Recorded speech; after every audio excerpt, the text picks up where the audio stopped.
Então, eu poderia dar vários títulos a essa palestra. Por exemplo, mais enigmático, seria a geografia deleuziana do pensamento.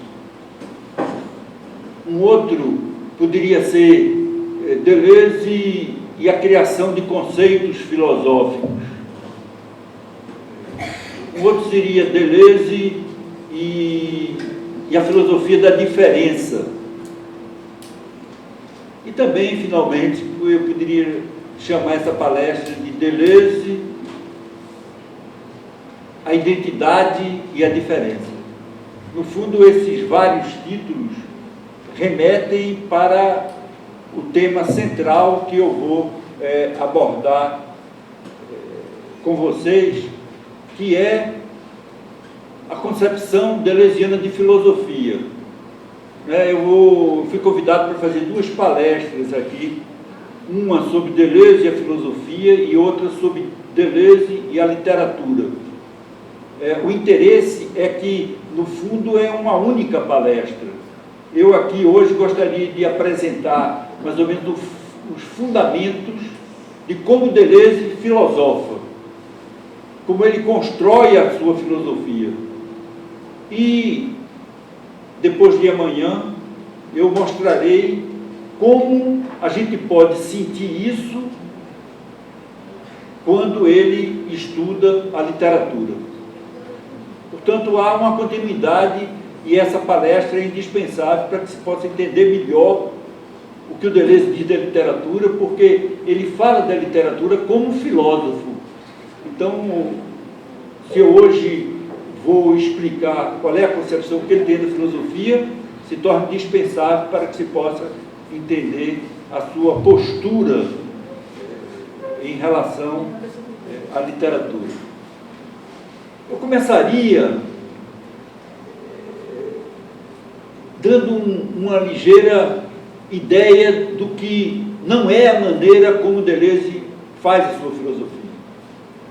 Quero dizer o seguinte: para Deleuze, a filosofia não está no nível diferente dos outros saberes. Eu quero dizer, a filosofia para Deleuze não é uma reflexão sobre. Ele gosta de usar essa expressão justamente para criticar a ideia de que a filosofia, como algumas pessoas entendem, seja um metadiscurso, uma metalinguagem. O que é que estou querendo dizer isso? Estou querendo dizer um discurso, um saber que teria por objetivo formular, explicitar critérios de justificação, de legitimação dos outros saberes. Isso significa considerar a filosofia num nível diferente dos outros saberes, que podem ser os saberes artísticos, como o literário, científicos. Deleuze acha que esses outros saberes não precisam ser legitimados, não precisam ser justificados. Se eu estou chamando a atenção para isso, é porque essa é uma tendência, é uma das tendências e talvez a principal tendência da filosofia na modernidade. Eu estou usando a palavra modernidade até no sentido em que o Foucault usa, como um determinado período histórico que começa depois da época clássica, que começa no final do século XVIII e início do século XIX. Não é? Digamos, a época da Revolução Francesa, a época da ciência positiva, e no campo da filosofia, a época de Kant e das filosofias kantianas e pós-kantianas. Por que eu estou falando disso? Estou falando disso porque a revolução kantiana na filosofia, que foi muito grande, que pensou a filosofia como crítica, implicou considerar o discurso filosófico, o saber filosófico, como de um nível diferente dos outros saberes, no sentido em que os outros saberes produzem conhecimento e a filosofia reflete sobre essa produção de conhecimento. Quer dizer, a grande questão da crítica da razão é pura, o que eu posso saber. Tanto o que é o conhecimento, como é que o homem conhece.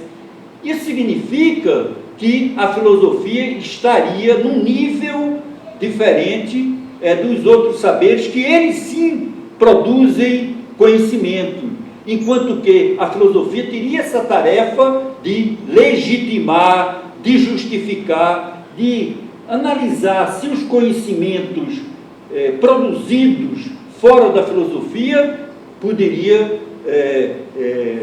teriam legitimidade.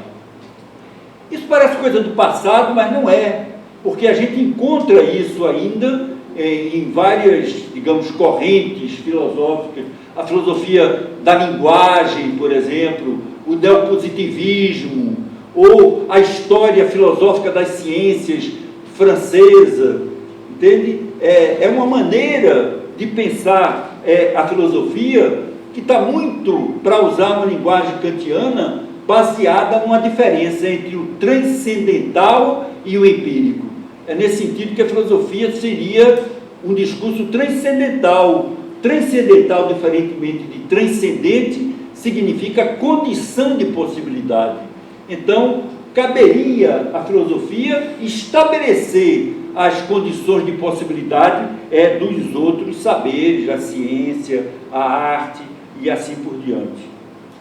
Pois bem, Deleuze se situa ao lado de Bergson, por exemplo, na modernidade, numa tendência diferente. Porque, para Deleuze, todos os saberes estão no mesmo nível.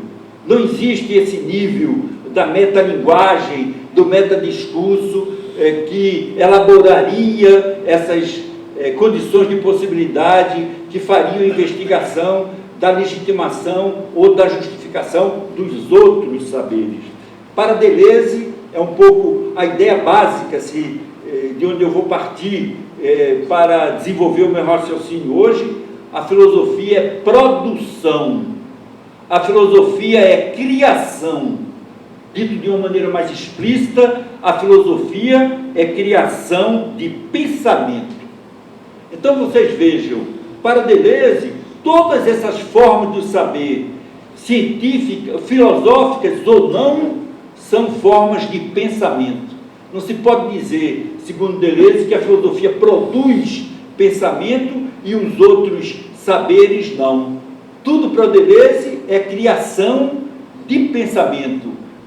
Na filosofia, nas artes, na ciência, etc. Portanto, a filosofia é produção, criação de pensamento. Ora, dizer isso é arriscado, é perigoso, porque se o pensamento não é um privilégio da filosofia, é o que eu estou defendendo, como sendo a posição de Deleuze. Se o pensamento diz respeito a filósofos, a cientistas, a artistas, quer dizer, se todos esses são pensadores, isso não quer dizer que Deleuze assimile os diferentes domínios de pensamento. Está entendendo? A gente não pode, por exemplo, dizer que o literato faz filosofia ou que a filosofia é literária.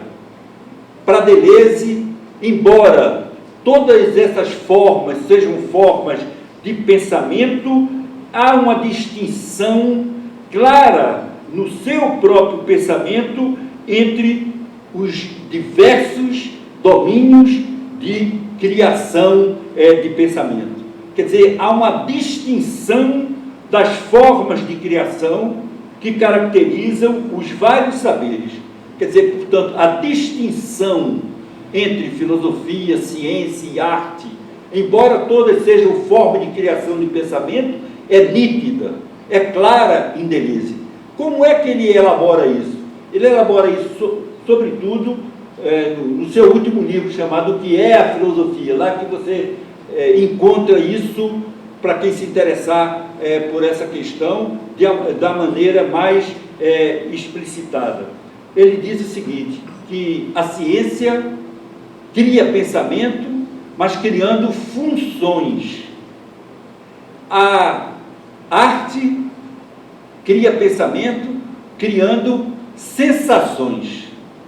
E sensação aqui tem um sentido que engloba o que ele chama de perceptos e afetos. O Deleuze faz uma distinção bastante interessante entre percepção e percepto, entende? Afeto e sentimento. Ele quer dizer o seguinte, que a arte é alguma coisa que dá consistência, por exemplo, às percepções passageiras que nós temos. Eu dou um exemplo. Eu venho aqui, estava louco para vir ao Acre, né? Eu sou um apaixonado por florestas, então eu quero que me leve nas florestas, mas ele não entende nada de floresta, fiquei muito decepcionado. Ele é totalmente citadino, assim. Não sabe nem o que é tucunus. Foucault não gostaria disso, eu fiquei pensando.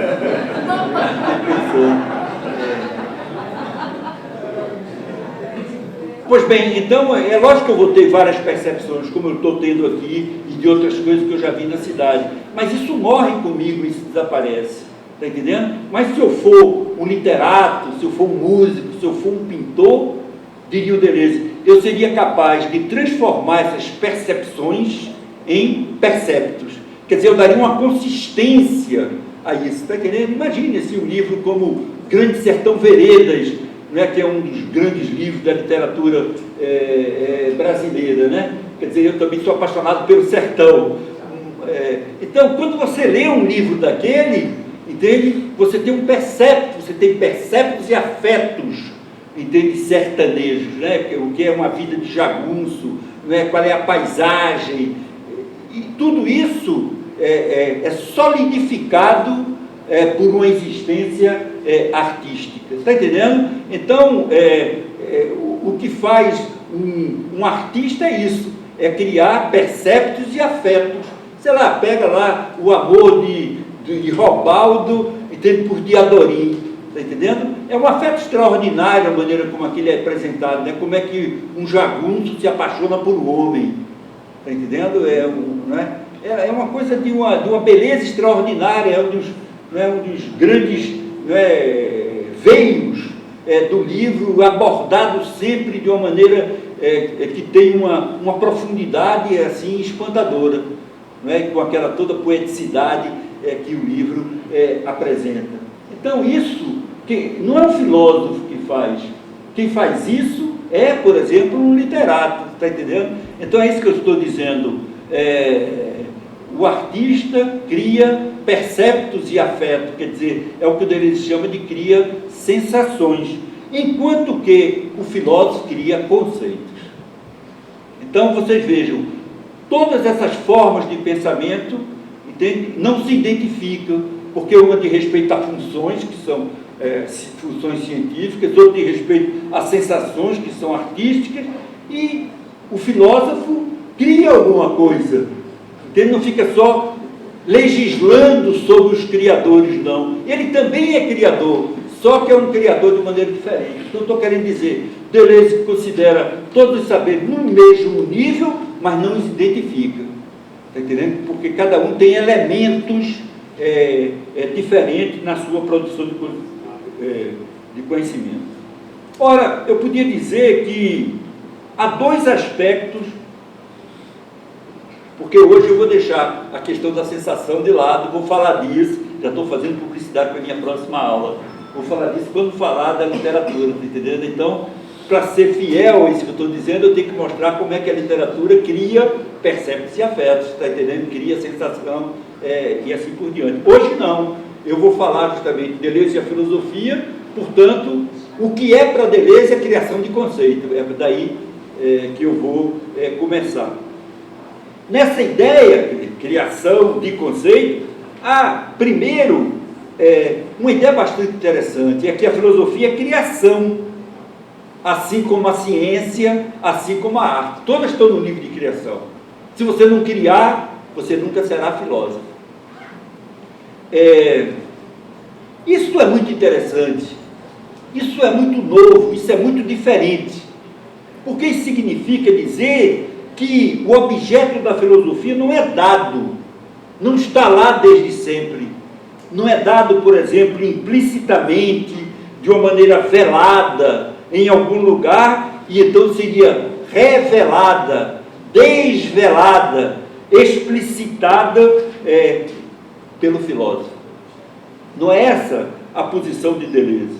Se o pensamento filosófico para Deleuze é criador, é porque faz nascer alguma coisa que ainda não existia. Olha aí, criar é isso, é fazer nascer algo que não existia, fazer nascer, fazer aparecer alguma coisa de novo. E vocês sabem, ou muitos de vocês sabem, que a esse respeito Deleuze está seguindo Kant. Kant, que teve a audácia de dizer, o filósofo, ele estava se referindo a Kant, Nietzsche, teve a audácia de dizer, o filósofo não descobre, o filósofo inventa. Entende? Então ele vai dizer que os grandes conceitos de uma filosofia não foram descobertas do filósofo, foram invenções, foram criações. Essa é uma primeira ideia. Dizer que o filósofo cria significa dizer que ele inventa, que os problemas filosóficos as questões, os conceitos precisam ser inventados. Isso é muito interessante porque faz com que aprender uma filosofia é dominar justamente aquela linguagem conceitual. Todo professor tem experiência, se quando está dando aula, vai falar para ele de intuição. Aí todo mundo aqui deve ter um conceito de intuição. Tá entendendo? Aí você fala intuição, a pessoa começa a projetar uma ideia que tem, tá entendendo? A filosofia não é isso. Tá entendendo? Você tem que criar, você tem que produzir aquele determinado conceito. Não é fácil criar conceito. Todo mundo pode, mas é difícil, porque a filosofia é uma teia de relações conceituais. Então você tem que criar um conceito, mas ao criar um, você já está relacionando com o outro, pegando elementos e assim por diante. Eu vou falar mais sobre isso quando falar do sistema filosófico criado por Deleuze. Primeiro, portanto, a ideia de que filosofia é criação significa dizer que os conceitos não existem lá e que são desvelados, eles são inventados. Foi Kant que disse condição de possibilidade, antes de ninguém tinha dito. Está entendendo? Foi Kant que disse juízo sintético a priori. Isso era um monstro conceitual. Ou o juízo era sintético ou era a priori. Entende? O analítico. Kant conseguiu, por uma elucubração de pensamento difícil de saber como é que ele chegou lá, porque a genialidade não se explica, entende? E pensou uma coisa diferente de todos os mundos. É isso que interessa. Pensar diferente de tudo que já foi pensado. Isso é criar. Segundo, filosofia, como eu já lembrei, é criação específica, é uma criação de conceitos, enquanto as outras formas de criação não são conceituais. Estou só sintetizando coisas que eu já disse. Quer dizer, desse modo, se por um lado os conceitos são exatamente como funções científicas, sons musicais, cores da pintura, imagens do cinema, está vendo? Elas estão no mesmo nível, são formas de pensamento.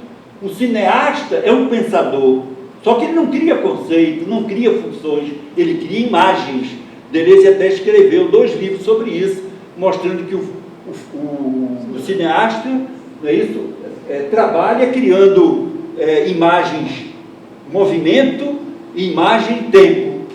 Talvez alguns de vocês saibam o que é isso, quer dizer, ele lida com o movimento, lida com o tempo, que são também temas filosóficos, conceitos filosóficos. Imagine Aristóteles, Kant, todos pensaram isso, mas o filósofo lida com isso de maneira diferente do cineasta, que é na produção, na criação de determinadas imagens.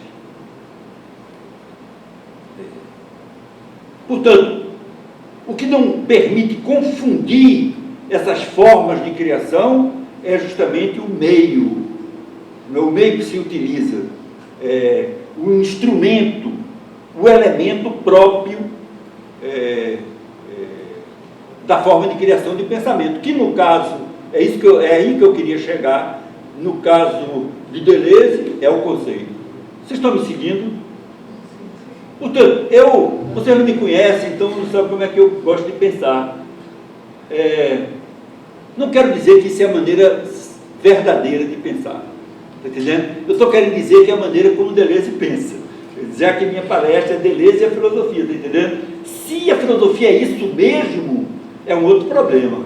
Aí a gente teria que pensar de maneira diferente, está entendendo?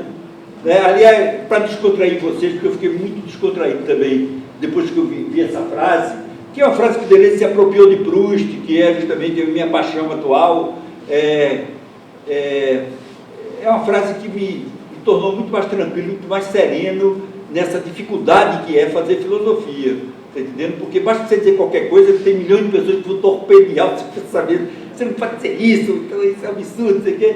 Assim, a frase do Proust é uma maravilha, porque diz: vejam meus livros como se eles fossem óculos. Eles servem para ver. Se vocês veem bem com esses óculos, muito bem. Se não, mude de óculos. Entende? Então, eu acho isso muito interessante, está entendendo? Então, eu diria para vocês, eu estou trazendo, não é a peste, como Freud disse que trouxe lá para os americanos. Eu estou trazendo um óculos, está entendendo? Que vocês podem usar ou não. Eu uso mais ou menos, está entendendo? Não vou falar de tudo do que eu estudei, dos autores que foram importantes na minha vida, está entendendo? De tentativa de fazer filosofia, etc. Deleuze foi um deles. Eu aprendi muito com Deleuze, mas isso não significa dizer que eu incorporei a filosofia, está entendendo? Eu aderi religiosamente. Muitas vezes a gente tem essa tendência no Brasil, está entendendo? De se apegar a um filósofo como se fosse um santo, está entendendo? Aí vem logo a frase do Nietzsche, está entendendo? A gente matou Deus, desculpa estar dizendo isso aqui, mas não matou os ídolos, está entendendo? Então eu acho que a gente se pega aos ídolos como se eles fossem Deus, e eu acho isso péssimo. Né? Sei lá, eu trabalhei muito Foucault, entendo que me trouxe muita clareza com relação a isso, Deleuze e, fundamentalmente, Nietzsche, de onde todos eles vêm. Então, a primeira ideia da minha exposição é essa. Para Deleuze, a filosofia não é legitimação dos outros saberes, é criação de conceitos. Pois bem, se isso é verdade, se fazer filosofia é criar conceitos, a gente pode logo perguntar como são criados os conceitos da filosofia do Deleuze. Está entendendo? Então eu estava falando que o Deleuze pensa da filosofia. Agora eu vou falar de como eu vejo a sua filosofia. Estou me aproximando do meu tema. Eu cheguei à seguinte conclusão a esse respeito. Pode estar certo, pode estar errado, mas é minha conclusão. Eu acho que a filosofia do Deleuze é um sistema de relações. Essa noção de sistema é fundamental em Deleuze. A noção de relação é mais fundamental ainda. Foi isso que, num determinado momento, ligou Deleuze ao chamado estruturalismo, entende? Que é um pensamento que privilegia a relação, mas Proust também é um pensador da relação. Eu fiquei muito contente, por exemplo, em um dia descobrir que Lévi-Strauss adora Proust, tem mesmo um pequeno texto sobre Proust, e eu entendi perfeitamente, entendeu? Porque são dois pensadores que privilegiam as relações em detrimento dos termos. O fundamental é a relação. E isso é importantíssimo para que se entenda o que é que o Deleuze quer fazer com a filosofia. Portanto, eu estava dizendo que a filosofia de Deleuze é um sistema de relações conceituais. Vocês entendem claramente. Se a filosofia é a criação de conceitos, Fazer um sistema filosófico é relacionar conceitos, não é relacionar funções, não é relacionar percepções, entende? Sensações. Posso dizer de uma maneira mais analítica, destrinchando essa ideia. A Deleuze cria os conceitos de sua filosofia de duas maneiras diferentes. Por um lado, a gente encontra na sua filosofia conceitos que eu chamaria de oriundos, provenientes. O que eu estou querendo dizer? Conceitos extraídos da própria filosofia. Né? Uma das ideias que eu podia deixar com vocês aqui é essa. Deleuze é um historiador da filosofia que teve a coragem de pensar filosoficamente, de transformar um trabalho de historiador da filosofia, quer dizer, de pensar outros filósofos para fazer filosofia. Por quê? Porque ele extraiu o conceito filosófico dos autores que ele estava trabalhando. Está entendendo? Quando ele pega Nietzsche, Foucault, Spinoza e assim por diante, ele está fazendo filosofia, nesse sentido de extrair conceitos filosóficos de outros pensadores que não ele. Eu cheguei mesmo à conclusão que há três filósofos importantes para Deleuze. Três filósofos de quem ele mais extraiu conceitos: Spinoza, Nietzsche e Bergson. Por exemplo, a ideia de ontologia, quer dizer, a filosofia de Deleuze é uma ontologia. O grande pensador moderno ou clássico da ontologia, diferentemente de Descartes, é Spinoza. Ou então, o conceito de imanência, a crítica da ideia de transcendência. Ou então, esqueci.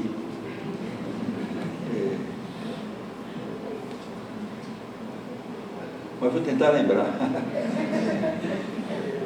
Estou seguindo, né? Eu estou dizendo que o Deleuze, ele busca conceitos de outros pensadores para integrar ao seu próprio discurso filosófico, a sua própria linguagem filosófica. Então, o conceito que eu tinha esquecido, que é fundamental na filosofia de Deleuze, é o de universalidade. Está entendendo? Deleuze é um pensador da universidade do ser, e não da analogia, como Descartes era, está entendendo? Basta você tomar o livro dele sobre Spinoza e o problema da expressão. Existe um grande debate, vocês sabem, né, de Duns Scott, São Tomás, etc., sobre essa questão ontológica e metafísica, entende? De se o ser é analógico ou se o ser é unívoco. Pois bem, Nietzsche, sei lá, o conceito de vontade de potência, entende? A ideia de intensidade, a ideia de eterno retorno, é fundamental na filosofia do Deleuze. A ideia de diferença. E, por outro lado, em terceiro lugar, você tem Bergson. Bergson é muito importante para Deleuze. É um dos primeiros livros escritos por Deleuze, é sobre Bergson, e ele é, sobretudo, importante metodologicamente. Por exemplo, o conceito de atual, de virtual, de atualização, de duração, tudo isso foi integrado na filosofia do Deleuze. Por exemplo, o privilégio do tempo em detrimento do movimento. Não sei se vocês estão mais ou menos entendendo o que eu estou querendo dizer, que Deleuze, estudando o pensamento dos outros, ele vai, ao mesmo tempo, constituindo o seu próprio pensamento. Coisa que a gente, em geral, não faz. Está entendendo? O que é uma tese de filosofia? Não é isso? Eu estou criticando. É um conceito no autor. Sei lá, a beatitude em Aristóteles. está entendendo? Sei lá, a ideia em Platão, e a gente fica aí. Tá entendendo? Não. Eu me lembro que eu estava uma vez como júri de tese, de uma tese sobre Nietzsche, e a pessoa dizia que Nietzsche elogiava Goethe como um pensador trágico. E eu achei muito curioso isso, realmente isso é verdade, mas eu disse, mas como isso é possível se o próprio Goethe disse que a última coisa que ele poderia ser era trágico, que ele abomina o trágico. E aí essa garota que estava defendendo a tese disse, não, isso eu não sei, eu estou fazendo uma tese sobre Nietzsche, não estudei Goethe. Eu vi uma pobreza naquilo, entendendo? Quer dizer, é uma coisa de fazer estudos monográficos, mas de desistir de pensar filosoficamente. Está entendendo? Sei lá, cada um faça a sua revisão de afetos aí e ver. É muito complicado, eu estou falando de coisas muito complicadas, está entendendo? Eu estou querendo dizer que uma das coragens ou da genialidade do Deleuze é ter tentado escapar disso, é ter tentado pensar por si mesmo, está entendendo? Mesmo que levando em consideração o pensamento de outros. Ele sempre estudou os outros para constituir o seu próprio pensamento. Ora, quando eu digo os outros aqui, eu tinha falado dos filósofos, porque eu disse, a filosofia de Deleuze é um sistema de relação conceitual de conceitos que ele extrai, sobretudo desses três grandes filósofos, né, dos maiores que já houve. Mas eu disse que havia duas maneiras de constituir esses conceitos. A segunda é um tipo de conceito que não é mais oriundo das filosofias, mas é suscitado ou sugerido por elementos não conceituais que ele vai encontrar em outros saberes, que ele vai encontrar na física, na matemática, na biologia, na antropologia, na história e assim por diante. Está entendendo?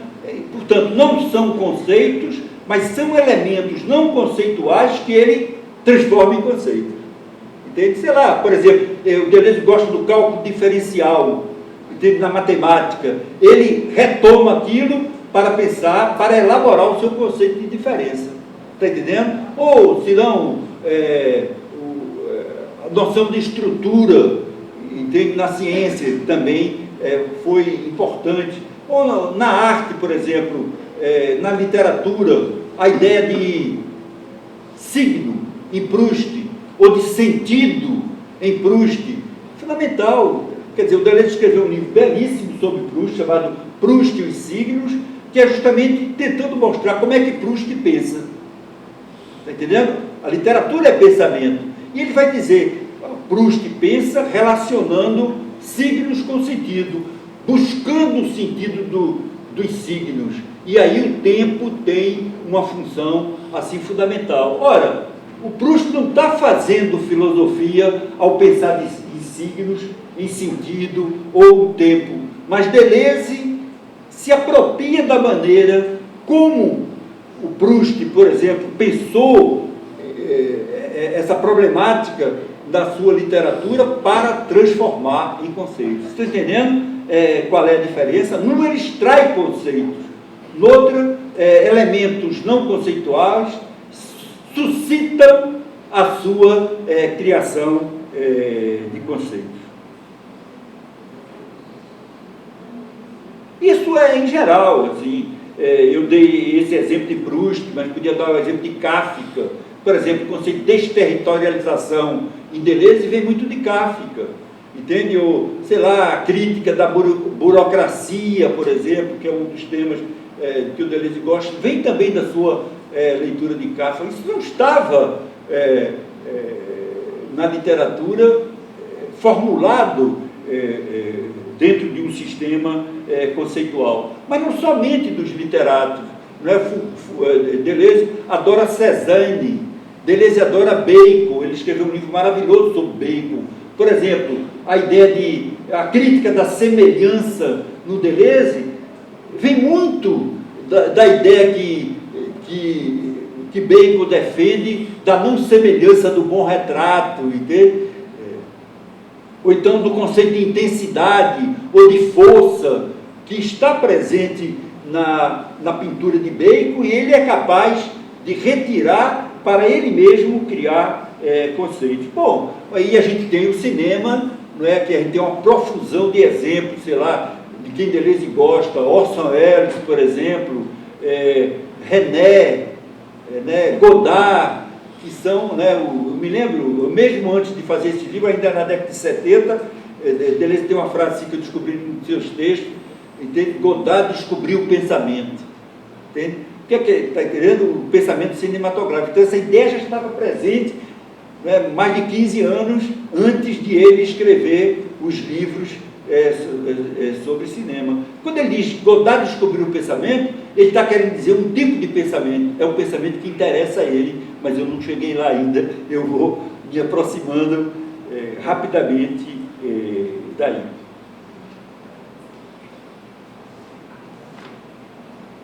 Portanto,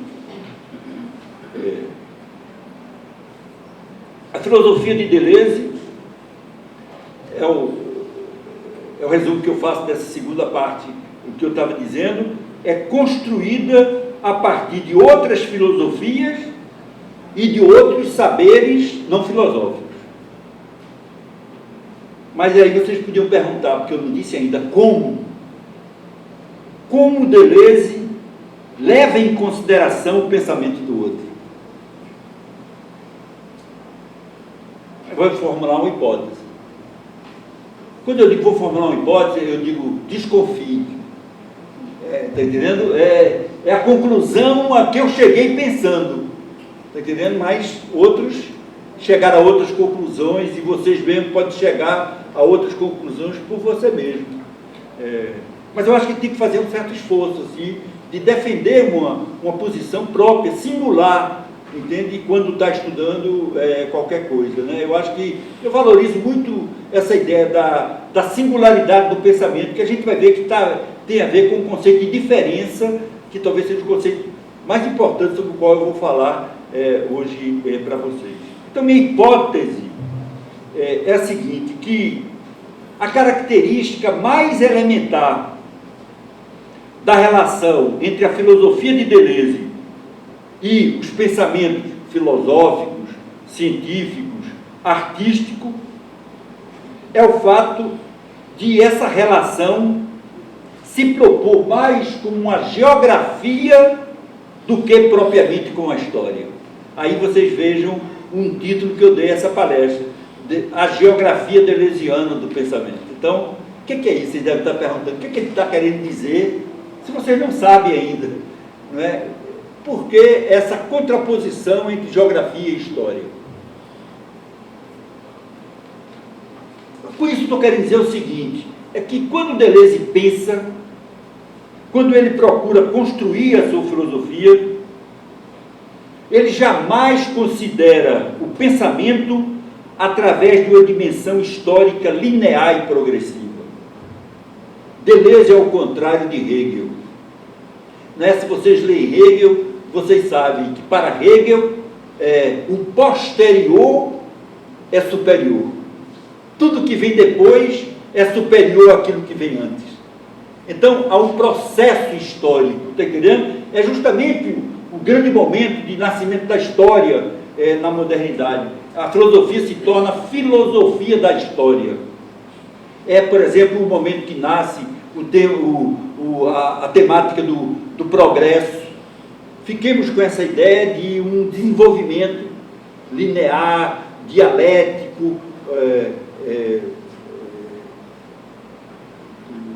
dos pensamentos historicamente. Deleuze não se interessa por isso, ou não aceita isso. Nesse sentido, a filosofia dele é uma geografia. Eu vou explicar ainda melhor esse sentido. Então, não é uma história linear do pensamento. Quero dizer o seguinte, não há mais em Kant do que em Spinoza, porque Kant veio depois de Spinoza. Está entendendo? A filosofia não progride. Então vocês vão ver que o Deleuze vai estudar, por exemplo, os estoicos, Duns Scott, vai estudar Spinoza, Nietzsche, e inseri-los todos no seu sistema conceitual. Isso é uma ideia muito interessante. Significa que ele não está subordinado a essa ideia de uma evolução dialética ou não do pensamento na história. Mas para complicar a coisa, eu diria, também não se trata, eu falei da história linear, não se trata de uma história descontínua. E aí vocês podem entender o que eu estou querendo dizer, porque eu estou querendo, sobretudo, distinguir metodologicamente Deleuze de Foucault. Foucault é um pensador da história. Durante muito tempo ele dizia-se até mesmo um historiador. Às vezes dizia, não sou historiador, mas também não sou filósofo.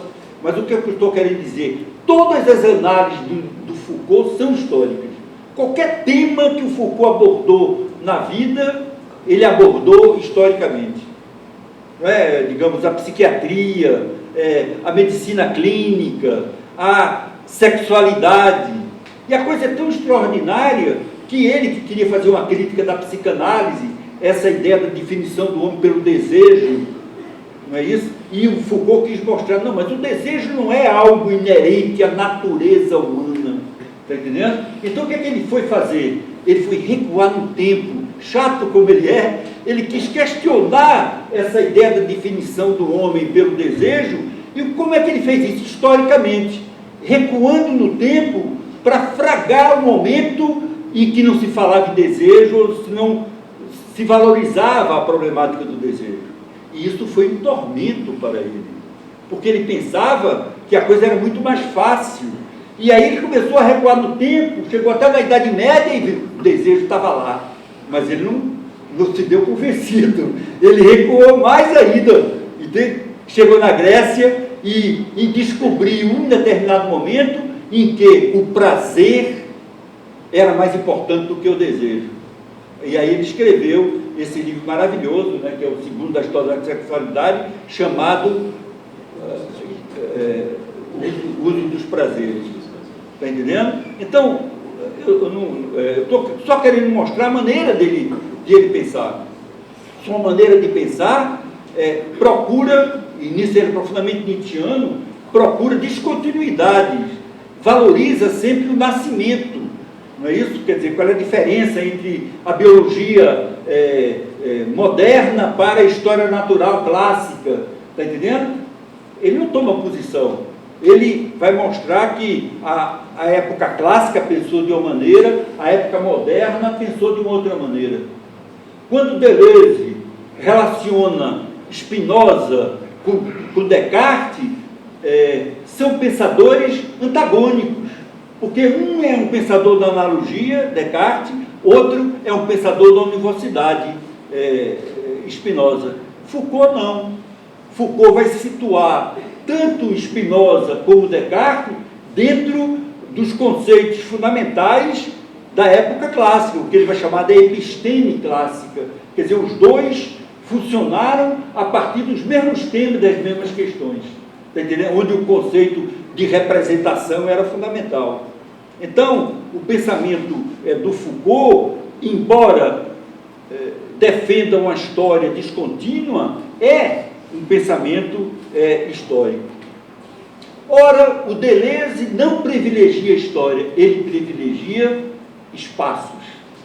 Nesse sentido que eu falei de geografia. Deleuze é um pensador de espaços, de tipos, não apenas heterogêneos, mas, sobretudo, antagônicos. Tipos de pensamento, ou espaços de pensamento antagônicos.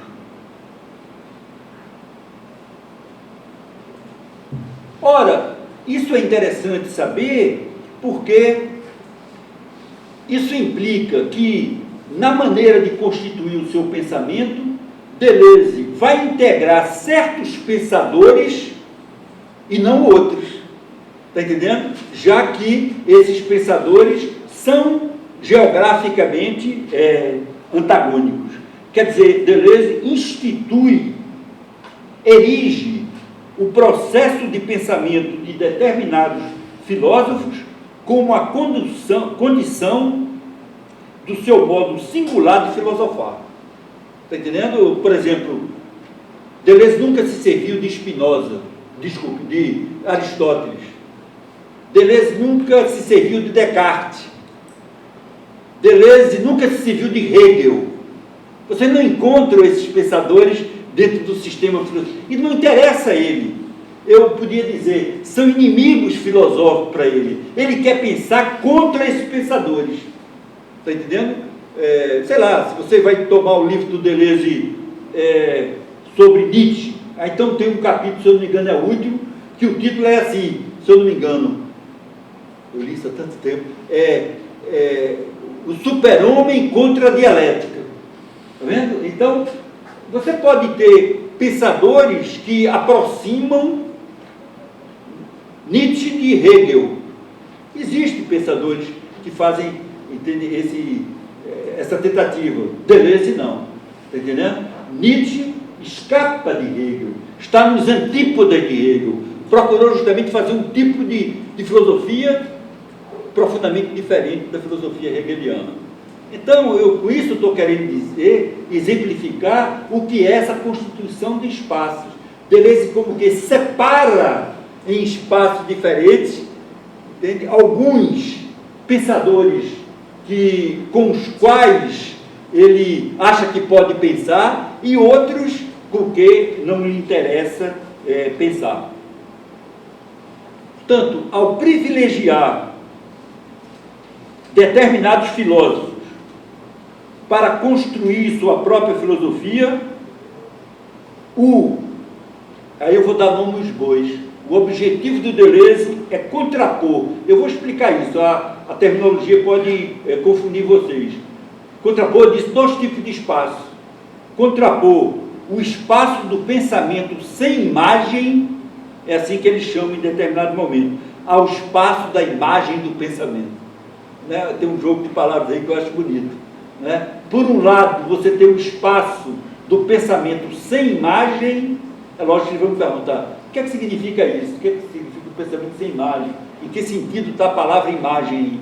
E o espaço da imagem do pensamento. Eu digo logo, o espaço do pensamento sem imagem é o espaço da diferença. O espaço da imagem do pensamento é o espaço da representação. Portanto, esse é um dos títulos que eu dei. Se lembra dos títulos possíveis dessa palestra? É isso. Diferença e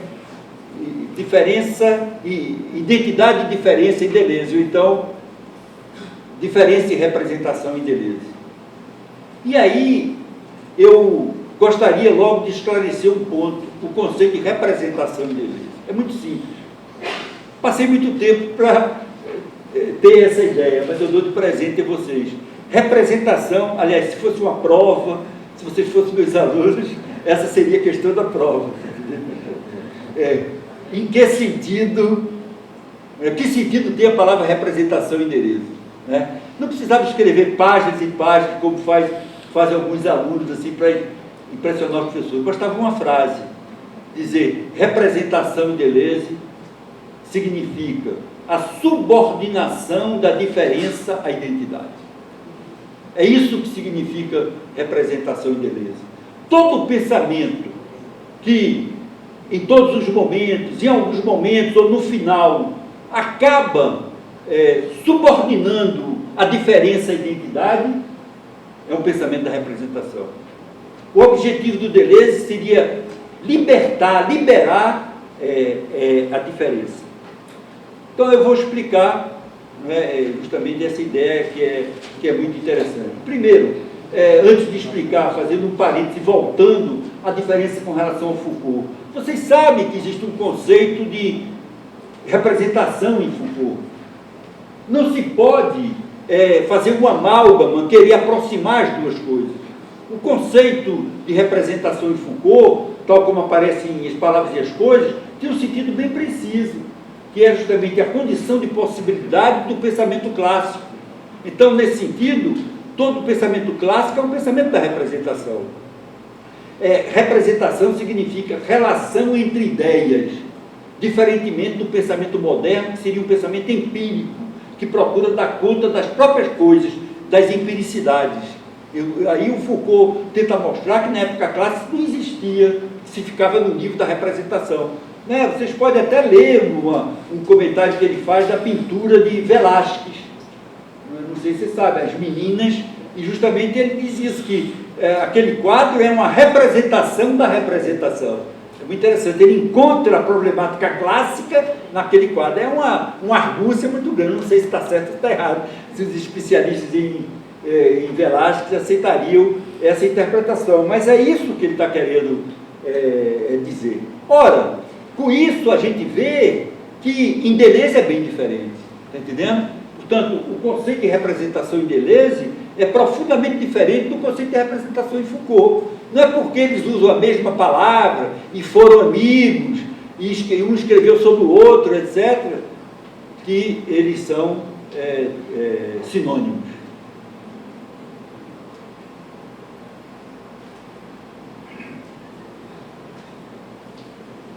Então eu disse, a geografia deleuziana do pensamento estabelece, cria duas dimensões, dois espaços, que é o espaço do pensamento sem imagem e o espaço da imagem do pensamento. Um é o pensamento da diferença, outro é o pensamento da representação. Como distinguir os dois? Vou só listar assim alguns conceitos que me parece que estão presentes nesse espaço. Para Deleuze, o espaço do pensamento sem imagem, ele é pluralista, ontológico, ético, trágico, imanente. Já tinha até falado de alguns desses conceitos, né? Não falei do trágico, que é um conceito que ele retira, que ele extrai do Nietzsche, como vocês sabem, entendendo? Imanência, podia ser Nietzsche, podia ser Spinoza. A ética, vem muito a distinção que ele faz, que eu vou explicitar para vocês, entre ética e moral, entende? Que se encontra em Nietzsche, encontra em Spinoza. Vocês vejam como Nietzsche e Spinoza são os pensadores fundamentais para vocês entenderem o que é o pensamento do Deleuze. Enquanto que esse pensamento, esse espaço da imagem do pensamento, que é o espaço da representação, ele é dogmático e não pluralista, metafísico e não ontológico. O Deleuze tem uma distinção bem precisa entre ontologia e metafísica.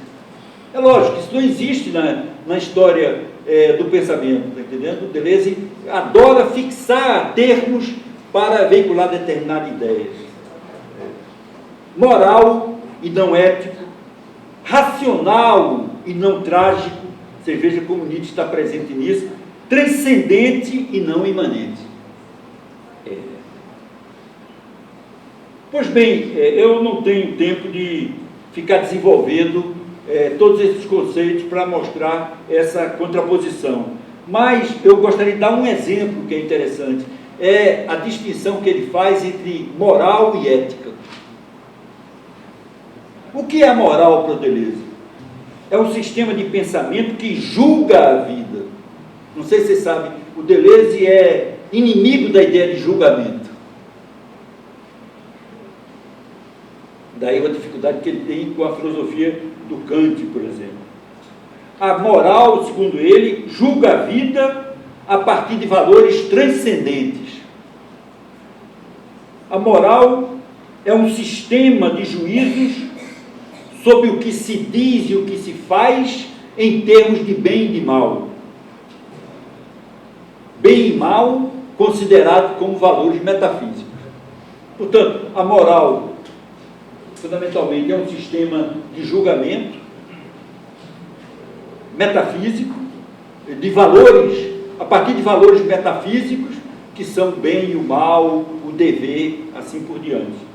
Já a ética, pensada por Deleuze a partir de Spinoza e de Nietzsche, é diferente, porque ela não tem esses critérios universais de avaliação.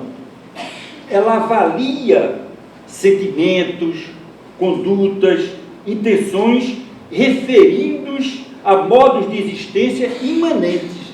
Então você não tem um estatuto transcendente a partir do qual você avalia aquilo que é visto como inferior. A ética é um sistema de avaliação que tenta explicitar esses modos, como os modos de existência supõem ou implicam valores imanentes que estão presentes. Por exemplo, quem diz alguma coisa só pode dizer aquilo tendo determinado estilo de vida, por exemplo. Quer dizer, não vale avaliar somente a frase, entende? A avaliação, mas remeter aquilo às condições de possibilidade daquela avaliação. Vocês vejam que foi Nietzsche que disse isso, talvez por primeiro, está entendendo?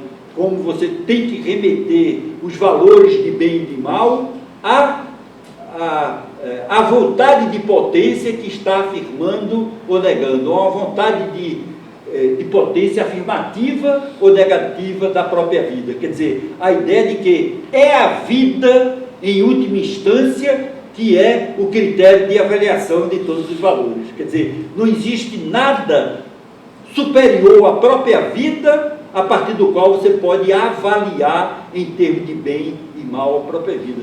Vocês sabem que isso é uma temática do Nietzsche, fundamentalmente uma temática do Zaratustra do Nietzsche, que é um momento onde ele expõe a sua filosofia como uma filosofia trágica.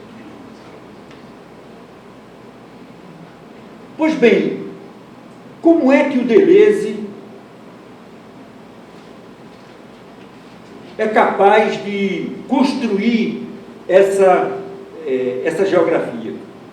Ou melhor, sendo mais preciso, qual é o procedimento utilizado por Deleuze? Eu não uso a palavra método, poderia usar. Deleuze é inimigo da ideia de método. O método para ele remete para a identidade, ele prefere, me parece, essa palavra procedimento. Então eu usaria isso para ele e perguntaria: qual é o procedimento utilizado por Deleuze ao criar essa geografia? Aí eu dou mais um passo, né, talvez o quarto aqui na minha exposição. A ideia é essa: como se dá a relação entre pensadores que são privilegiados por Deleuze, porque eles expressam um estilo de pensamento que permite a criação de um espaço de pensamento que o Deleuze chama de espaço ideal alternativo, que seria o espaço da diferença. Está entendendo? O Deleuze acha que a filosofia majoritária é a filosofia da representação. Como escapar da filosofia da representação? Deleuze, então, propõe uma filosofia da diferença. E vai encontrar elementos de filosofia da diferença dispersos em vários filósofos. Então, ele recolhe aquilo na sua análise de história da filosofia e de história do pensamento para constituir o seu próprio sistema. A minha ideia, baseando no livro que eu acho mais importante dele, que é chamado Diferença e Repetição, é que, numa analogia com a pintura e numa alusão a um dos domínios de expressão do movimento dadaísta, né, que existiu na França na primeira metade do século XX, né, 1915, 1925, né, você tem como expoentes Arp, Picabia, Duchamp, Man Ray, Max Ernst. Deleuze vai dizer que a relação, a relação entre conceitos e entre pensamentos que ele estabelece é de um tipo de uma colagem. Então, eu vou expor essa ideia. Fazer filosofia para o Deleuze é fazer colagem de pensamentos. que é que eu estou querendo dizer? Estou querendo dizer o seguinte: assim como Marcel Duchamp colocou uma pequena barba e um bigode na Mona Lisa de Leonardo da Vinci, a colagem que Deleuze faz do pensamento dos outros deve agir como um duplo, deve comportar o máximo de modificação própria ao duplo. Então veja como o que é a criação da diferença para o Deleuze. Se ele vai mesmo retirar um conceito de vontade de potência em Nietzsche, ele não está querendo criar a identidade daquele conceito, ele não está querendo reproduzir aquele conceito identitariamente. Ele está querendo fazer alguma coisa com aquele conceito. Ora, o que é fazer alguma coisa? É transformar em conceito seu. Então, essa extração implica numa modificação do conceito.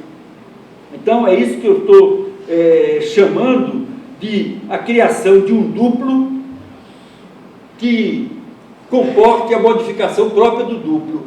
Estou querendo dizer o seguinte: a ideia de um duplo sem semelhança está presente quando Deleuze fala do seu método ou do seu procedimento de criação de conceitos.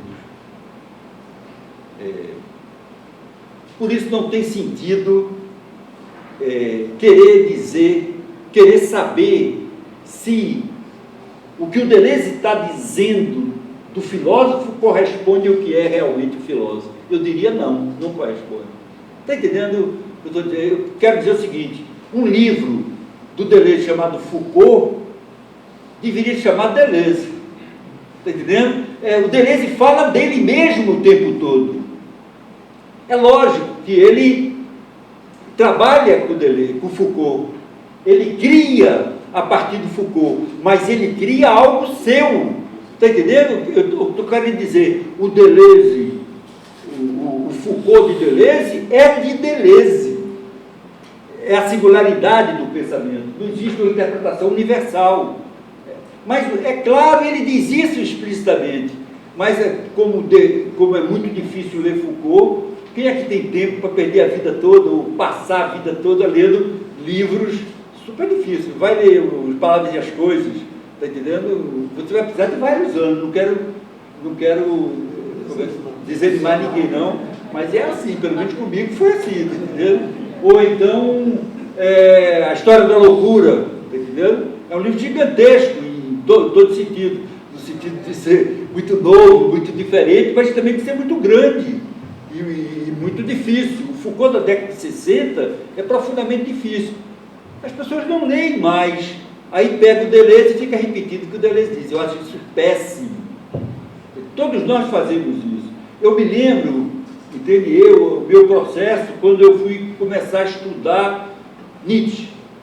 Lógico, Deleuze é um pensamento muito importante para mim, e eu comecei a notar, depois de um certo tempo, que o que eu estava dizendo do Nietzsche era muito deleuziano. Sei lá, o que ele falava de vontade de potência, que ele falava do eterno retorno. Por exemplo, o eterno retorno é uma linha reta. Deleuze não gosta da ideia de um eterno retorno circular, da ideia da circularidade em Nietzsche. Então, ele diz claramente que o eterno retorno é uma linha reta. É uma ideia maravilhosa. E eu disse tanto para meus alunos, me desculpe, meus alunos, o eterno retorno é a linha reta. Um belo dia eu desconfiei, eu disse, será que é uma linha reta? E eu tive, como é que eu diria, eu fui obsessivo a tal ponto de ler o Nietzsche todos os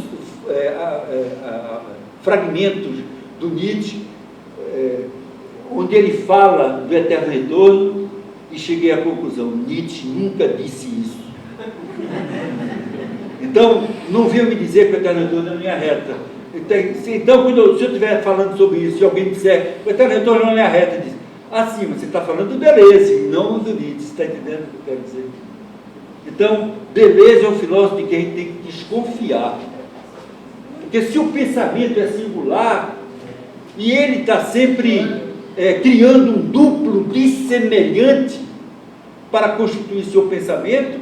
Ele está sempre transformando aquele pensamento que ele está lendo num pensamento dele mesmo. Isso é intrínseco à sua maneira de trabalhar, ou intrínseco à ideia de criação da diferença. Ele não é um pensador da representação, ele não é um pensador da identidade.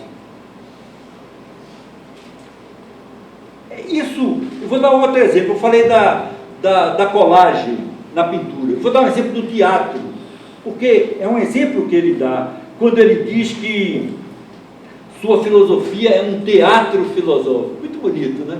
Filosofia é um teatro filosófico. O que ele está querendo dizer?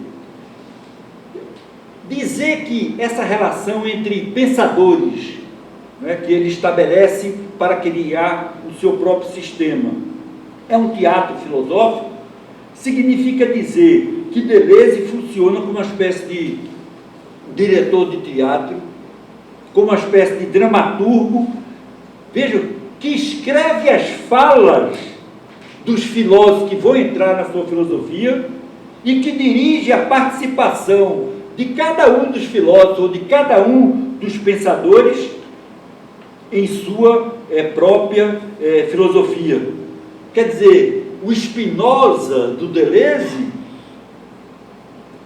atua na filosofia do Deleuze com as falas que o Deleuze escreveu para Spinoza, que necessariamente não seriam as falas do próprio Spinoza. Estão entendendo a ideia? Essa ideia de teatro filosófico. Quer dizer, isso, e aí eu faço uma paráfrase assim, com a ideia de Foucault, significa dizer que o Deleuze faz aparecer atrás, por debaixo da máscara de Sócrates, o riso do sofista. Vendo? Ele é capaz de falar de Sócrates apresentando uma ideia do sofista mais do que uma ideia de Sócrates.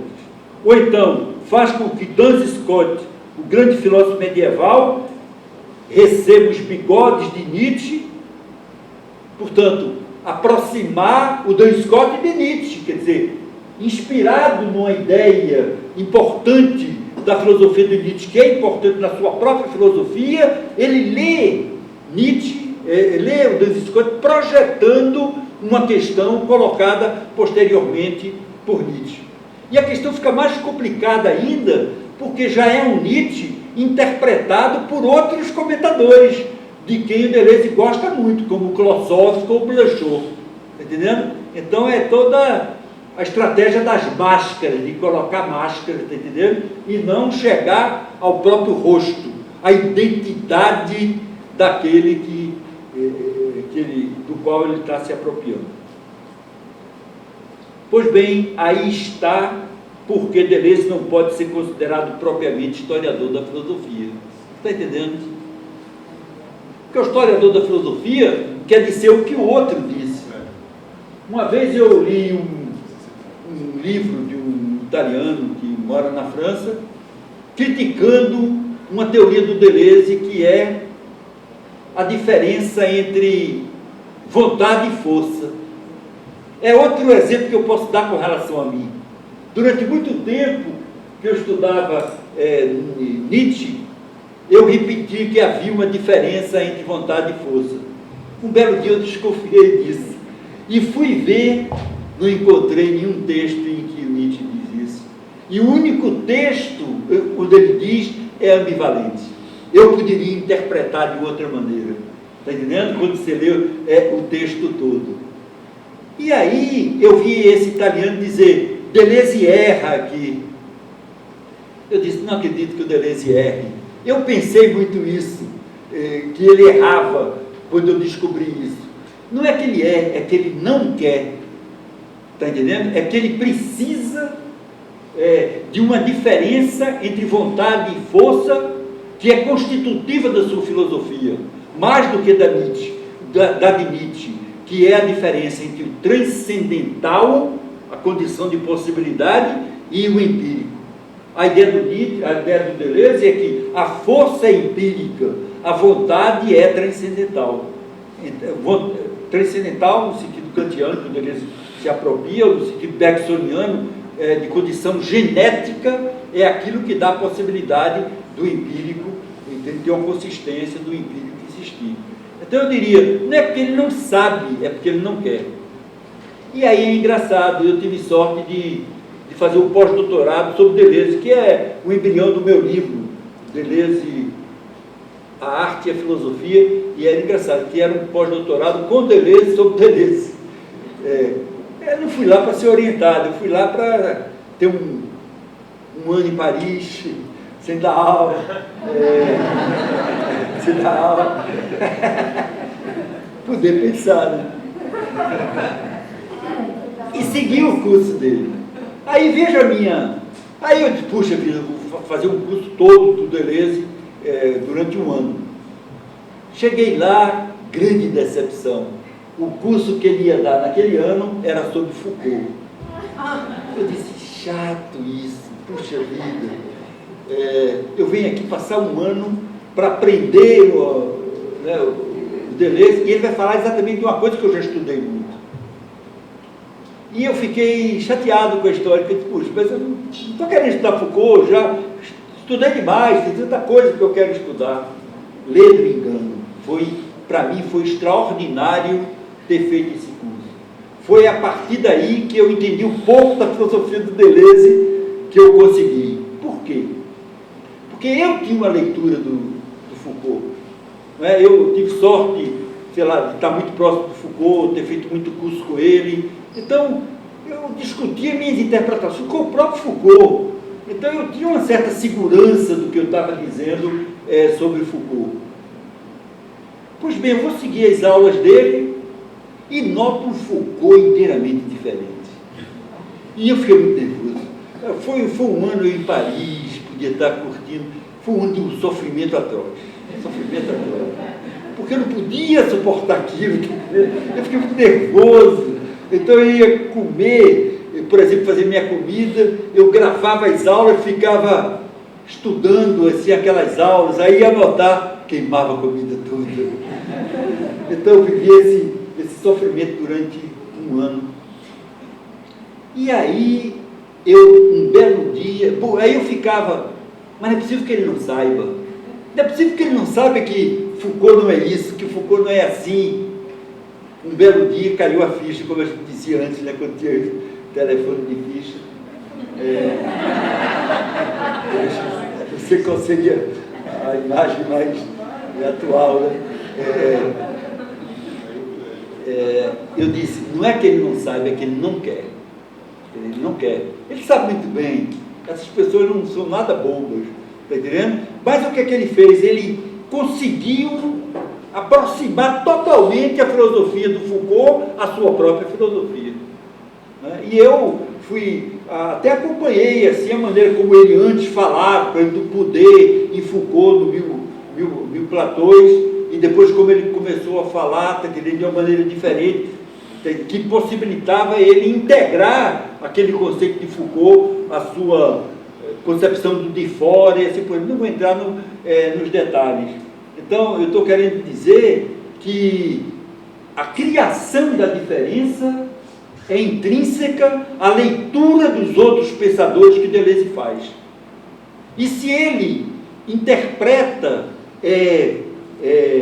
aqueles filósofos, ou não filósofos, de uma maneira diferente da gente, é porque ele quer que seja assim, porque ele precisa daquilo para alimentar o seu próprio pensamento. Está entendendo? Mas ele diz claramente que o que ele faz é criar um duplo sem semelhança. Isso. Eu uso a palavra, ele cria torções. Deleuze é capaz de torcer o pensamento do outro para adequar ao seu próprio pensamento. Eu não critico por isso. Isso é constitutivo do seu procedimento de pensamento, está entendendo? Ele inventou isso. Entende? Lógico que vários franceses, vocês sabem, que fazem isso. Derrida, por exemplo, né, que já estudou, sabe como ele torce, entende, o pensamento dos outros. Estou querendo, portanto, dizer isso. Essa repetição do texto feita por Deleuze não é a busca de uma identidade originária, é a afirmação de sua diferença. Por exemplo, se apropriando de um conceito de discurso indireto livre, o Deleuze vai dizer que o que ele quer é falar em seu próprio nome, usando o nome de um outro.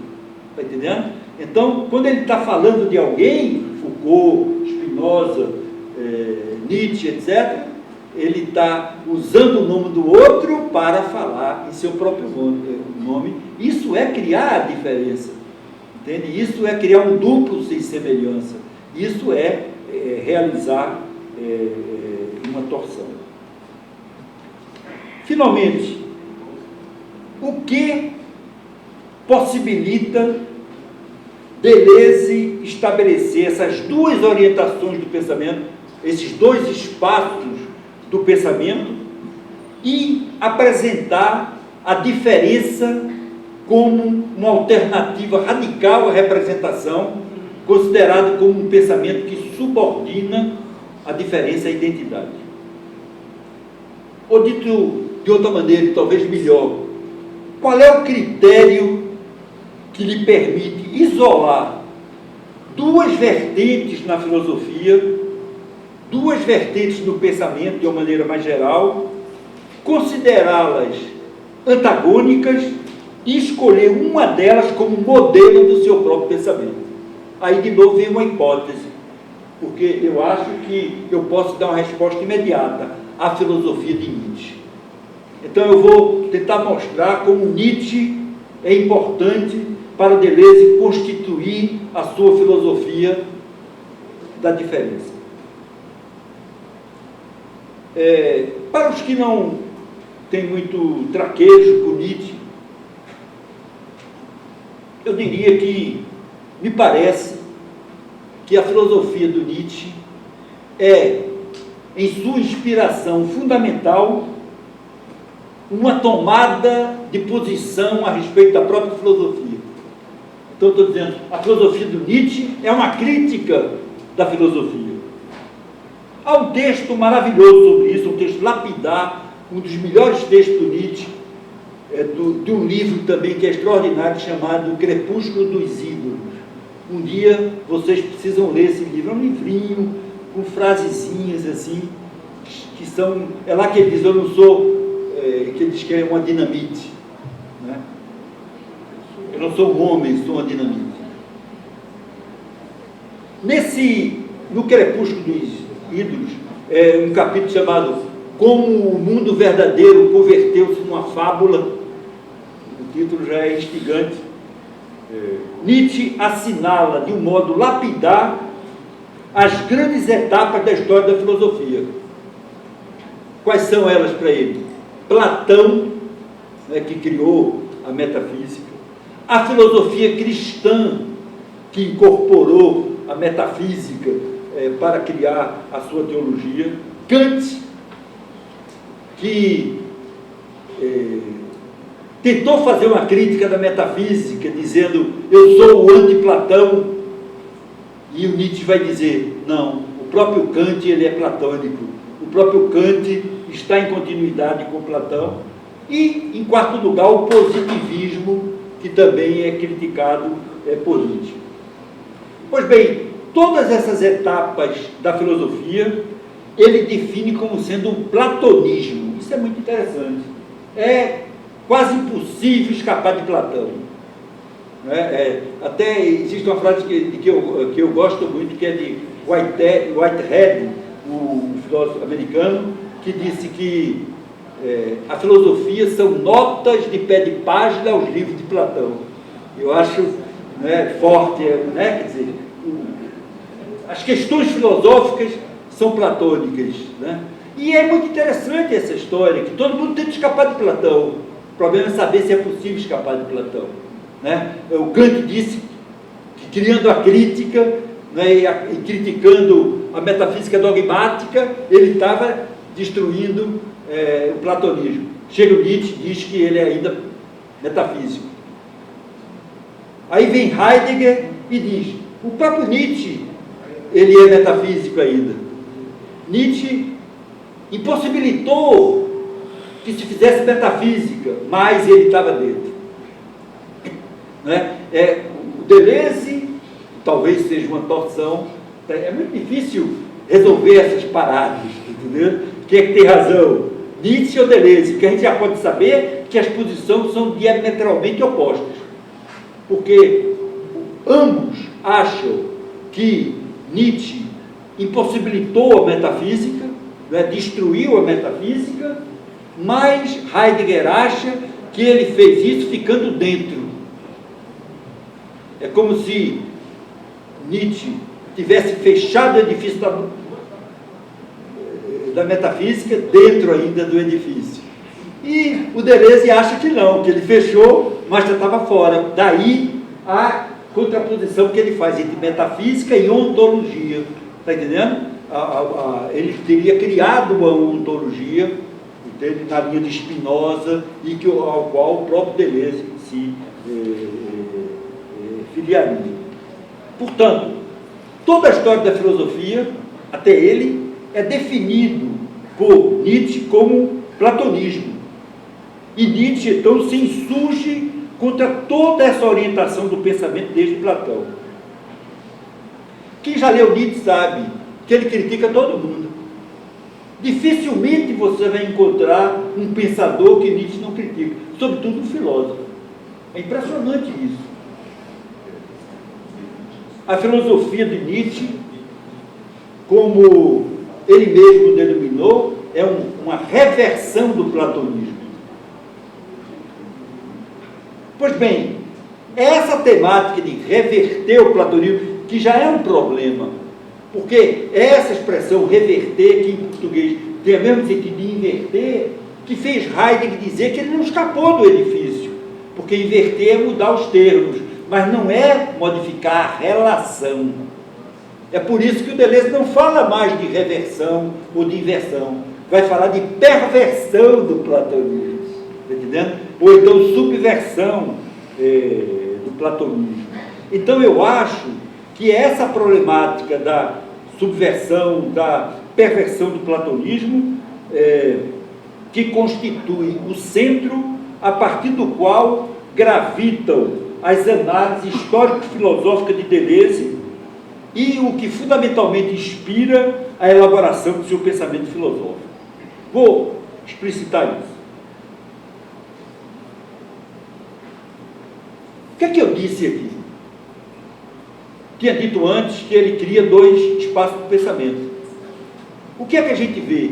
Que a dualidade entre dois espaços de pensamento, entre esses dois tipos de pensamento, tem como polos opostos Nietzsche e Platão. Está entendendo? Um é um espaço nietzschiano, outro é o espaço platônico.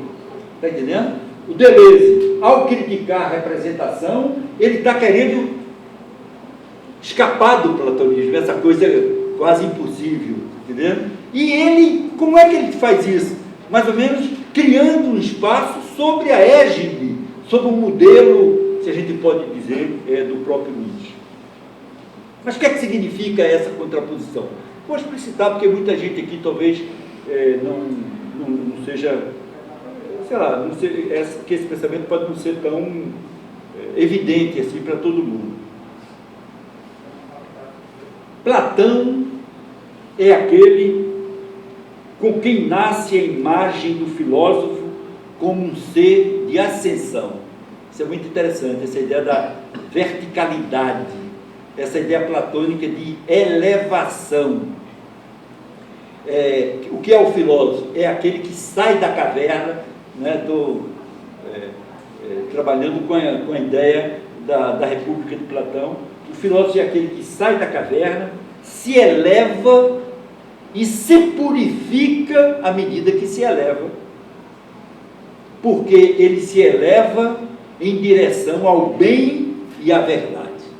O filósofo é o amante da beleza, do bem, da verdade, quer dizer, é o amante das ideias. Então, o Deleuze valoriza, por um lado, essa ideia que é considerada como sendo o platonismo, essa ideia de que há uma dualidade entre o sensível e o inteligível. Em geral, quem interpreta Platão diz que sua filosofia é uma tentativa de escapar do sensível em nome do inteligível, em nome da ideia, em nome da essência. É essa dicotomia entre sensível e inteligível que dá origem à metafísica. Pois bem, o Deleuze, eu acho, inclusive, que essa é a postura do Nietzsche. Deleuze não, mas eu acho, pela leitura que eu tenho do Nietzsche, o que pode colocar problema, até que ponto ele é radicalmente não platônico. Mas isso é uma outra questão. O que é interessante na posição de Deleuze é dizer que essa distinção platônica entre o que é inteligível, a ideia, a essência universal e o sensível, aquilo que é temporal, né? Um é eterna, outro é temporal, só existe em função de uma outra distinção, que ela se dá não na direção vertical, mas na direção horizontal, que é uma diferença entre cópias. E aí eu vou problematizar essa relação entre identidade e diferença, que pode ser muito interessante. O Deleuze dirá que, em Nietzsche, a diferença entre inteligível e sensível, que é vertical, se dá em função de uma outra distinção, que é a distinção entre cópias, ou a distinção entre imagens, que é o projeto platônico de distinguir uma boa cópia de uma má cópia. O que é uma boa cópia? É uma cópia bem fundada, fundada na ideia, fundada na essência, fundada no modelo. Uma boa cópia é uma imagem dotada de semelhança. É aí que está o âmago do conceito de identidade. O conceito de identidade é algo que é privilegiado a partir de Platão. Porque a problemática da identidade diz sempre respeito ao modelo. Entende? Você precisa de um critério, que no caso é um critério eterno, que permite você avaliar aquilo que não é ideia, aquilo que não é essência, avaliar aquilo que se dá como imagem. Né? Vocês se lembram, talvez, de uma definição maravilhosa de Platão da eternidade, ou melhor, do tempo. O tempo é a imagem móvel da eternidade. Essa é uma das frases mais bonitas que eu conheço. Não sei se eu tenho mau gosto, mas eu sou totalmente maravilhado com uma frase como essa. E toda a filosofia do Nietzsche é uma tentativa de escapar dessa frase. O tempo, outra questão de prova, né, se vocês fossem meus alunos. Comente, o tempo é uma imagem móvel da eternidade. Isso significa o quê? Uma distinção de natureza entre a eternidade e o tempo. Porque a eternidade está no nível do modelo, no nível da perfeição. E o tempo está no nível inferior da imperfeição, que é imagem, que é cópia.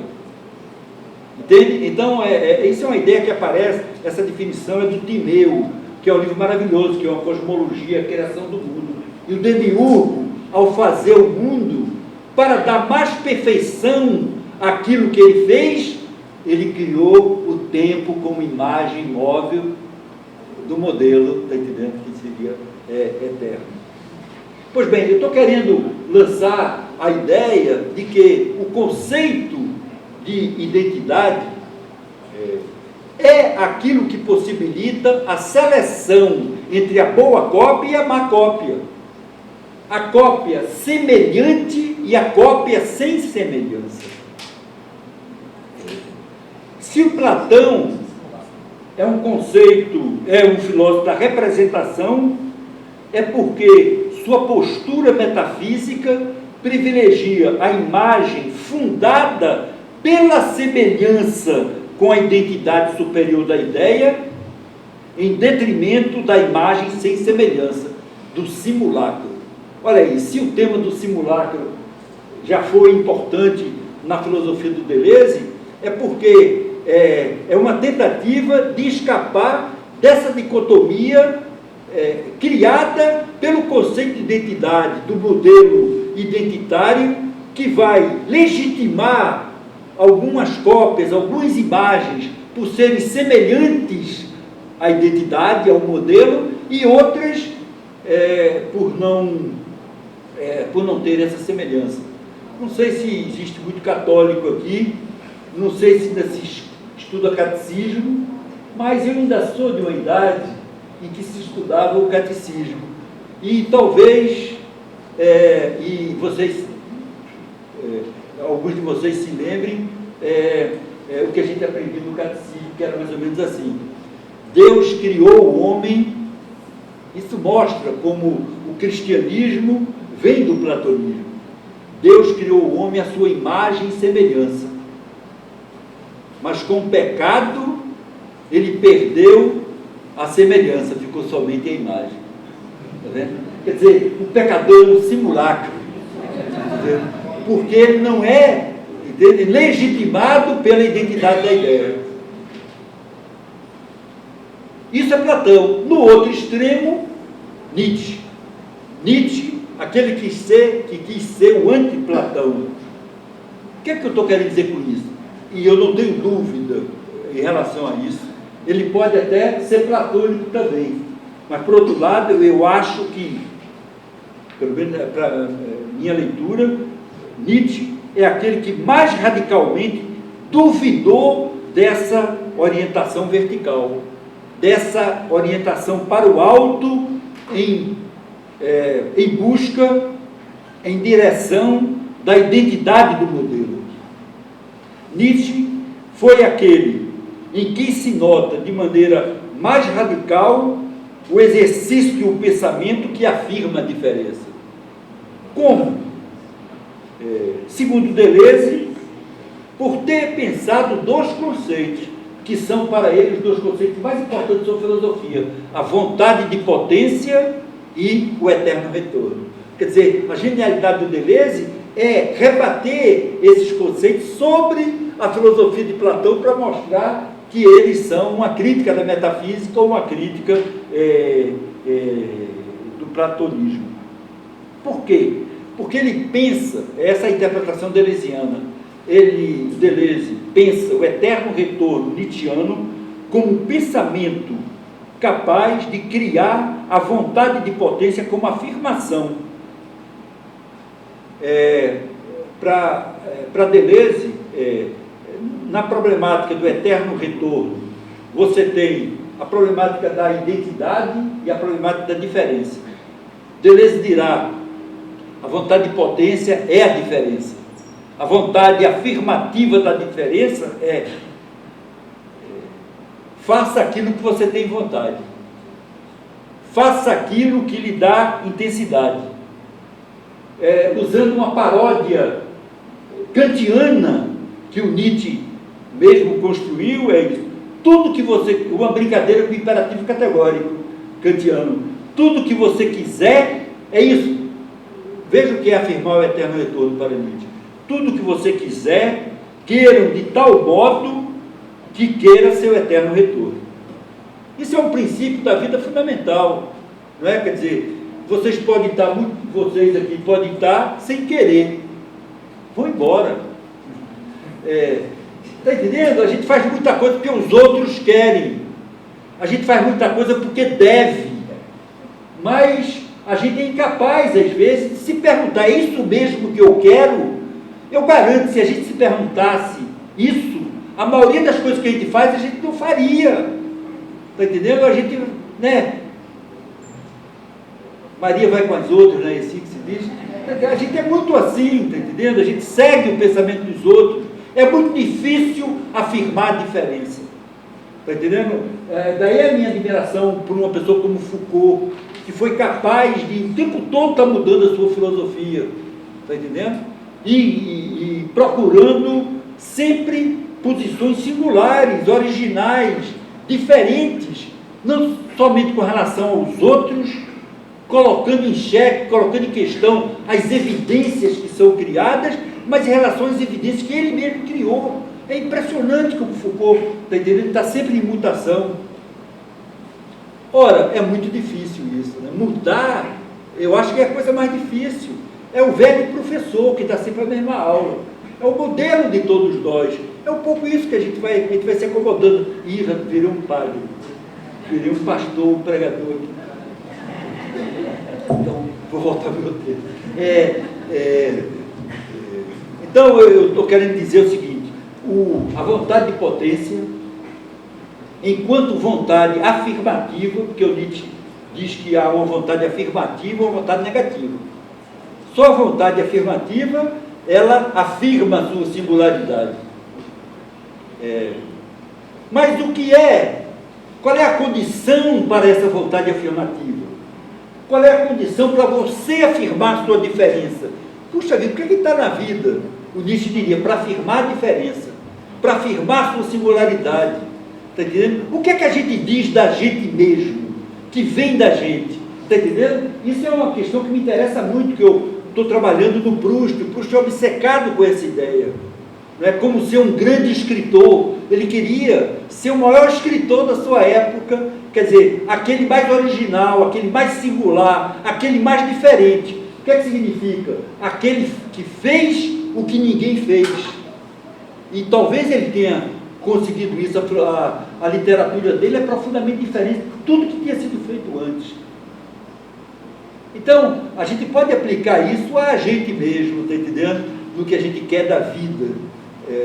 Bom, então você tem, eu estava dizendo, uma vontade negativa de potência, entende? Que é aquela que não afirma, que não afirma a vida, que sofre mais do que age, e você tem uma vontade afirmativa. Então eu dizia, qual é a condição para ter essa vontade afirmativa, que é uma afirmação da diferença? É a afirmação do eterno retorno. Está entendendo? Então, na jogada deleuziana de interpretação do Nietzsche, veja como ele está trazendo para a sua filosofia, que eu disse que a grande questão dele era a identidade da diferença. Ele pensa a vontade de potência como diferença e o eterno retorno como identidade. Aí vocês podiam dizer, puxa, mas aí então ele é falta de identidade. Eu diria, não, alto lá. Por que é que ele faz? Ele afirma a identidade da diferença. Está entendendo? Ele afirma o eterno retorno da vontade de potência. Então, a identidade não está subordinando a diferença, ao contrário, ela está fortalecendo a diferença. Se você diz, o que é o eterno retorno? Tudo que você fizer, faça de tal modo que você queira fazer novamente aquilo. Eu acho um princípio legal. Por exemplo, se eu vim dar uma aula aqui, quer dizer, se preparar, eu digo qualquer coisa, está entendendo? Se eu vou gostar de qualquer coisa, está entendendo? Ou então você diz, não, eu vou, porque meu professor vai estar lá, ele pediu insistentemente, não vou fazer isso, não vou deixar a sala vazia, preciso ter gente, então eu vou. A gente é mais ou menos, na maioria das vezes, está entendendo, guiado por esses princípios. É totalmente diferente disso que eu estou dizendo. Quer dizer, se eu estou dando essa palestra, para afirmar o eterno retorno da minha vontade de potência, eu tenho que afirmar que eu daria infinitamente essa palestra. Quer dizer, uma eternidade de vezes. Então, fazer como se essa palestra fosse se repetir eternamente. Isso não vai acontecer, fique tranquilo. Mas é com a intensidade do eterno retorno. Essa que é a ideia. Está entendendo? Então, nesse sentido, você encontra como o pensamento do Nietzsche é um pensamento da intensidade e como o Deleuze retomou essa intensidade através dos conceitos de eterno retorno e de vontade de potência. Quer dizer, criar, para concluir esse ponto, a vontade de potência como afirmação é pensar diferencialmente a diferença. Quer dizer, o eterno retorno é pensar o eterno retorno como revir, como retorno da diferença. Então, o que eu estou querendo dizer? Que a referência a Nietzsche é essencial para se compreender procedimento deleuziano da crítica da filosofia da representação e de constituição de uma filosofia da diferença. Há, porém, uma importante diferença no modo como Nietzsche realiza uma genealogia e Deleuze realiza uma geografia do pensamento. Então, isso é outra hipótese que eu tenho. É que Nietzsche é um filósofo que praticamente não reconhece aliados.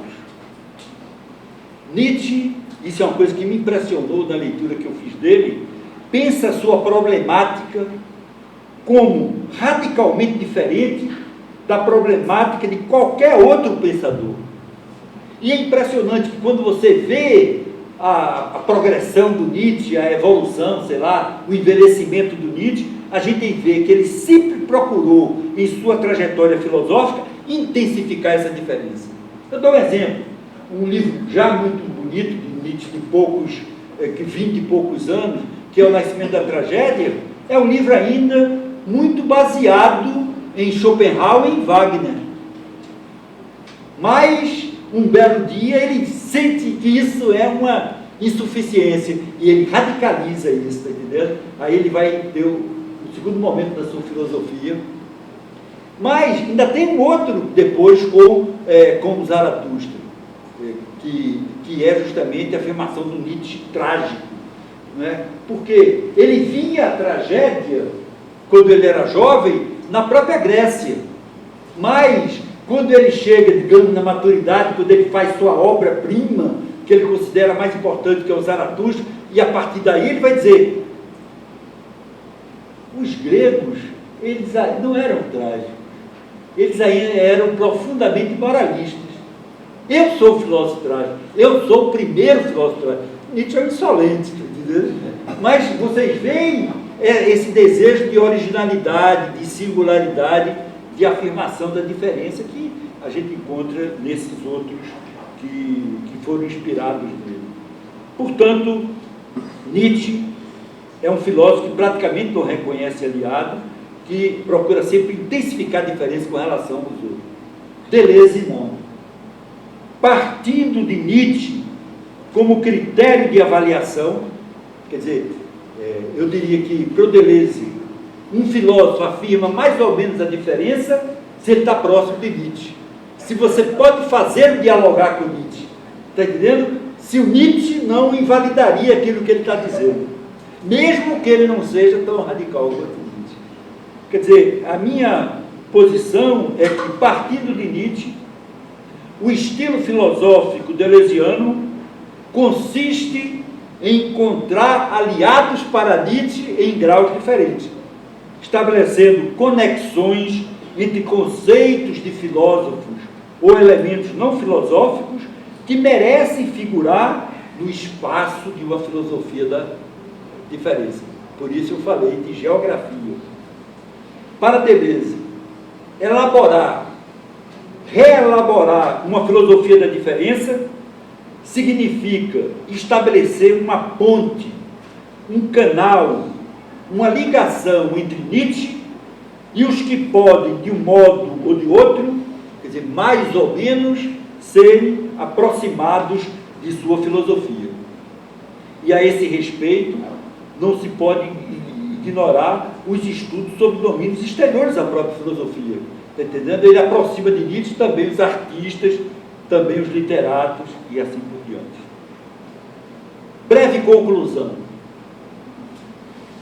Acredito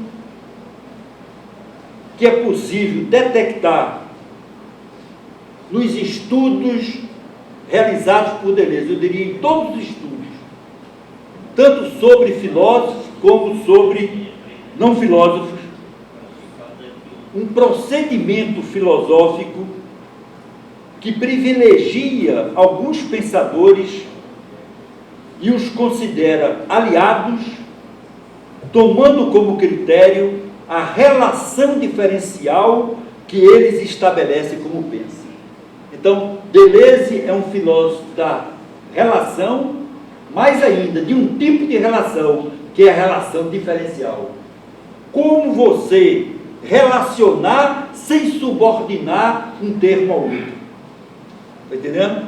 Então, por exemplo, ele vai procurar isso muito. Ele vai gostar do sublime de Kant mais do que do belo, porque a beleza em Kant é a harmonia, enquanto que o sublime é um acordo produzido pela discordância. Está entendendo? Então, a ideia de um acordo discordante vai ser aproximado da ideia nietzschiana da relação entre vontade de potência e eterno tudo. Então, seguindo, eu estou querendo mostrar como é que é produzida essa filosofia do Deleuze. Mas isso não significa que essas leituras deleuzianas reduzam esses pensadores ao mesmo, que criando uma identidade entre eles. Está entendendo? Ele não vai querer criar uma identidade entre Spinoza e Nietzsche, embora ele aproxime os dois.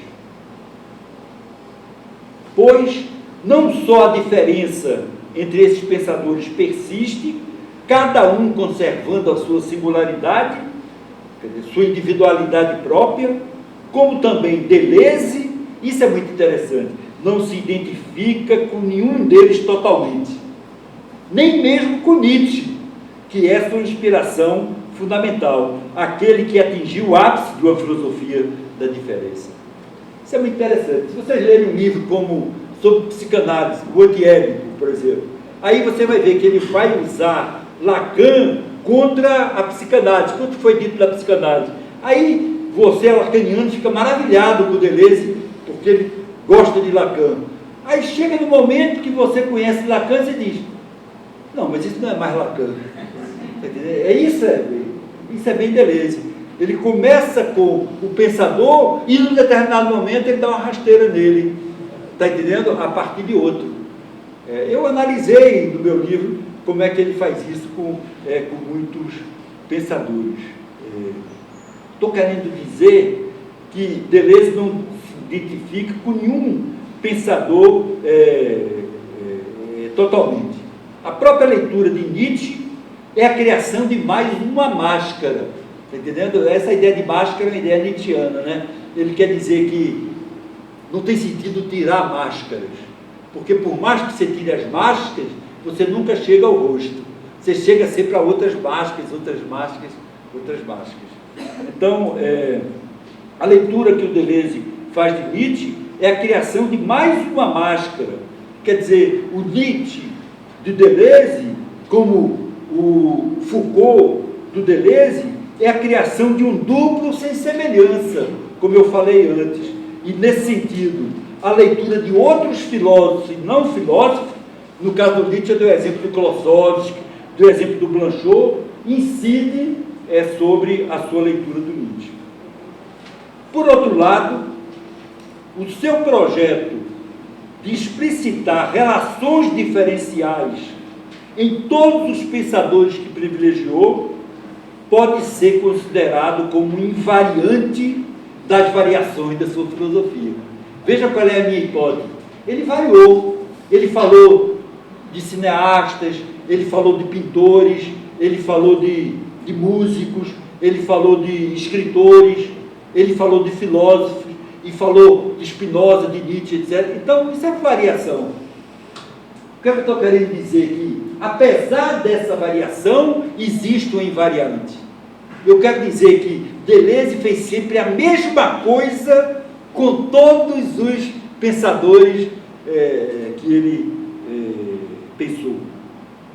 Quer dizer, seu projeto de explicitar relações diferenciais em todos os pensadores que ele privilegiou pode ser considerado invariante nas variações dos autores e dos temas por ele estudados. Quer dizer, o diferencial de sua própria filosofia. Se Deleuze é filósofo, é porque ele não pode ser identificado com nenhum outro. Senão ele não seria propriamente filósofo, está entendendo? O outro é que seria.